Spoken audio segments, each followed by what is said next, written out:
আপনার প্রতিবেশী হিন্দু, ভাবছেন আমার তো পাওয়ার আছে, ওর জমিটা দখল করি। বিশ্বনবী বলেন কিয়ামতের দিন ওই হিন্দুর পক্ষে তোর বিরুদ্ধে আমি বাদী হয়ে দাঁড়াবো। পৃথিবীর কোন ধর্মে এরকম স্টেটমেন্ট পাবেন? পাবেন?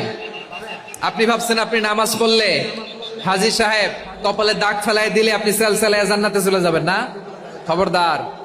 বিশ্বনবী বলেন কোন সংখ্যালঘুর উপর যদি কেউ আক্রমণ করে, তার প্রাপ্য তাকে না দিয়ে যদি তাকে ঠকায়, তার উপর জুলুম করে, তার সম্পদ যদি কেড়ে নেয়, আমি নবী, তুমি মুসলিম হইতে পারো, মুসল্লি হইতে পারো, তার পক্ষে তোমার বিপক্ষে আল্লাহর দরবারে বাদী হয়ে দাঁড়াবো। আচ্ছা লালমনিরহাটের ভাইরা, কথা বুঝতে পারলে আওয়াজ করে উত্তর দেন। বিশ্বনবী যদি কারো বিপক্ষে দাঁড়ায় কিয়ামতের দিন, আই রিপিট, আমি আবারও বলছি, বিশ্বনবী যদি কিয়ামতের দিন কারো বিপক্ষে দাঁড়ায়, ও তো সেলসালায়া জান্নাতি, তাই না? জান্নাতি না? যে নবীর সুপারিশ ছাড়া জান্নাতের গেটও দেখা যাবে না, ওই নবী যদি বলে তোর বিপক্ষে আমি বাদী হয়ে দাঁড়াবো, ওই জান্নাতে আর ঢোকার কোনো সুযোগ আমাদের থাকবে? এখানেই শেষ না আমার প্রিয় লালমনিরহাটের ভাইয়েরা, এখানেই শেষ নয়। বিশ্বনবী বলেন মান কাতালা মুআহাদান, বুখারীর বর্ণনা, মান কাতালা মুআহাদান লাম ইয়ারাহ রাইহাতাল জান্নাহ।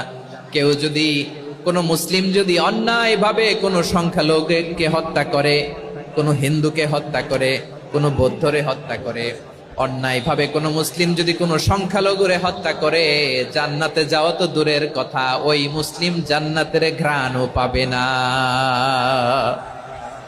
সেই বুখারীর বর্ণনা, মান কাতালা মুআহাদান লাম ইয়ারাহ রাইহাতাল জান্নাহ ওয়া ইন্না রিহাহা লা ইউজাদু মিন মাসিরাতি 40 আমা। যে জান্নাতের ঘ্রাণ 40 বছর দূরের রাস্তা থেকেই পাওয়া যায়। সুবহানাল্লাহ পড়েন। প্রিয় ভাইরা, এখান থেকে জান্নাতে পৌঁছতে লাগবে 40 বছর। এত দূর, কত বছর? সবাই বলেন কত বছর? এখান থেকে জান্নাতে পৌঁছতে লাগবে 40 বছর। এত দূরে থাকতেই জান্নাতের ঘ্রাণ আপনার নাকে এসে ধাক্কা মারবে।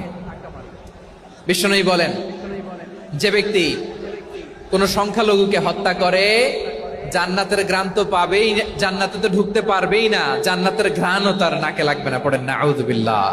আমরা তো সংখ্যালঘুদের রাইটস প্রোটেক্ট করার জন্য কত আইন বানাই, কত বৈঠক করি, কত সংবাদ সম্মেলন করি। বিষ্ণু সাল্লাল্লাহু আলাইহি ওয়াসাল্লাম সংখ্যালঘুদের রাইটস এর ব্যাপারে, অধিকারের ব্যাপারে যে কথা বলেছেন, শুনলে আপনি অবাক হয়ে যাবেন। বিশ্বনবী বলেন আলা মান যালামা মুআহাদান আও ইনতাকাসাহু আও কাল্লাফাহু ফাওকা তাআতিহি আও কাল্লাফাহু ফাওকা তাকাতিহি